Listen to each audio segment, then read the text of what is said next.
Que es algo que realmente nos hace muy bien a todos. Felicidades, felicidades maestros, a los homenajeados.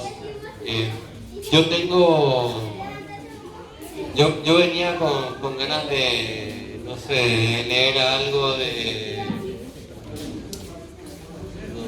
no lo puedo decir, pero venía en el colectivo y abrí mi cuaderno y dije, bueno, me puse a escribir algo que bueno, quiero compartir con ustedes. Esto es, ¿cómo se dice? Ahí está, creo.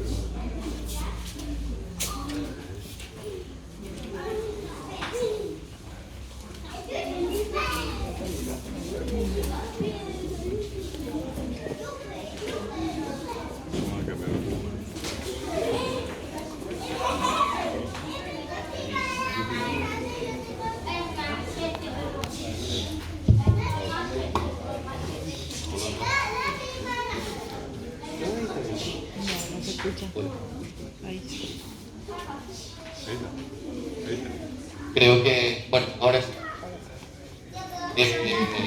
Bueno, en el colectivo tuve una especie de inspiración y quiero compartirlo con ustedes. Esto creo que se va a llamar diciembre alguna vez, si llega a ver la luz. De todas maneras, bueno, Diciembre. ¿Vos qué querés? ¿Encerrarte a oscuras o resplandecer? ¿Vos qué querés? ¿Vivir soñando, solo ceder?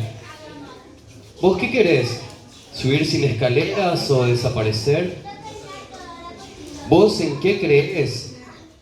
¿En el azul triste o reírte hasta caer?